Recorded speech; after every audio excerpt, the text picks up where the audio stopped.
Daniel Ricciardo is going to be leaving RB to be replaced by Liam Lawson for the rest of the season. Now, it's no surprise to anyone that Daniel Ricciardo's future has been up in the air, and I think most people thought he sadly was going to be leaving the sport. But it wasn't confirmed, and we're going to get into that now. It's going to be a little bit of a different video. I'm not really going to edit it too much. It's really just going to be me talking, so if that's not your cup of tea, then I understand that.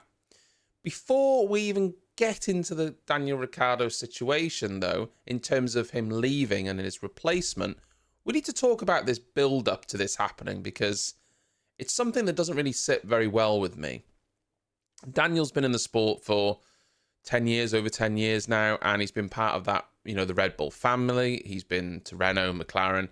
He's had a good career by anyone's standards.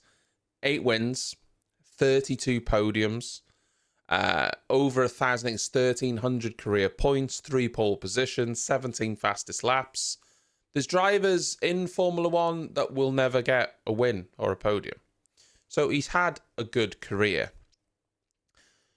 But for all intents and purposes, looking from the outside at Singapore, you could sense that people knew it was his last race, or some people did.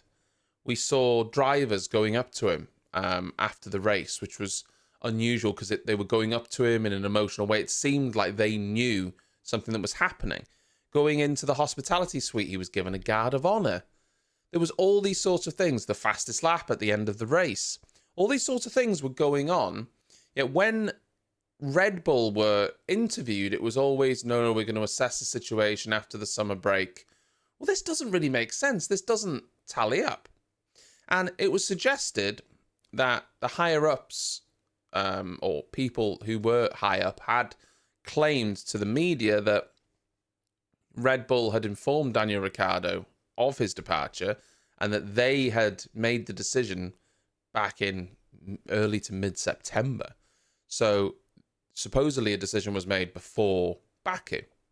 And then Helmut Marko came out yesterday and said that Daniel knew before Singapore that he was going to be leaving, confirming what we already thought. So he said that he was told, and he felt the race was a worthy farewell for Daniel, his words, and the fastest lap was that sort of farewell. Well, first of all, I don't think that's good enough. And then he said the reason that it wasn't conveyed to the media was because of certain factors and obligations. Now, this makes no sense to me, because they've told him he's leaving. He knows he's leaving. The rest of the world doesn't know he's leaving. And when asked if he's leaving, they're saying no decision's been made, when in fact a decision was made and everyone else knew.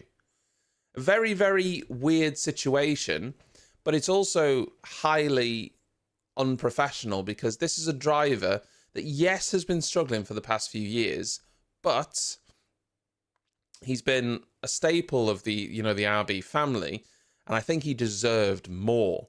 He deserved a send-off where all the fans and everyone knew it was going to be his last race, and he could really enjoy it. And he didn't have to sit through interviews upon interviews of people asking him his future, where he has to give this sort of rounded, professional answer, knowing full well he can't say he's leaving, even though he knows he's leaving. So he has to sort of hint that it might be his final race, while also not saying it's his final race. And I don't know what certain factors or obligations they could be talking about there, but Helmut Marko's, at the best of times, he's not a particularly good people person anyway, is he? So I don't think they treated him very well. Second of all, Liam Lawson, it's not his fault. I've seen people attacking him on social media. This has nothing to do with him.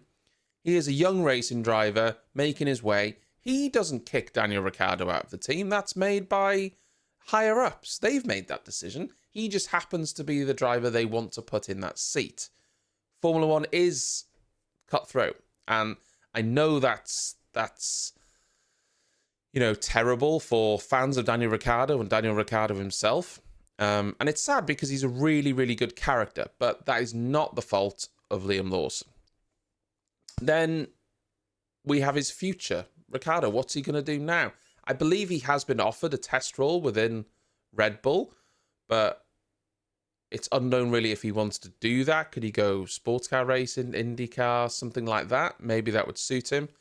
As of right now, though, I don't think he's made a decision. This is, all pretty new to him. I wanted to remind people, though, of the driver Daniel Ricciardo used to be.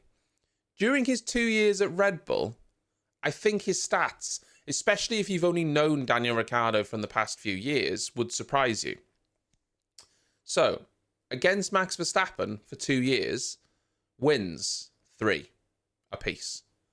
Podiums, Max had 11, Daniel had 18. Poles, Max had 0, Daniel had 1. Qualifying head-to-head, it was 21 to Max, 20 to Daniel.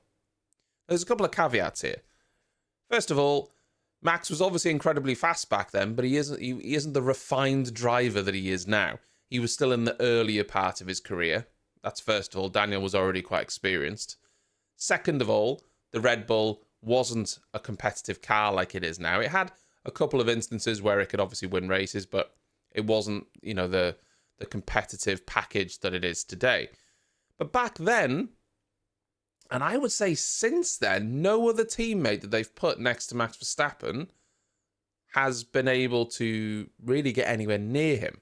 Now, the only other caveat to that caveat is that Max has come on leaps and bounds. He was already a quick driver, but since then he's learned tyre management, he's learned all these other things that have made him far superior to that driver he was back then. So put them both in their prime, Max probably, still comes out on top. But those stats are really to highlight that Daniel Ricciardo was highly, highly thought of.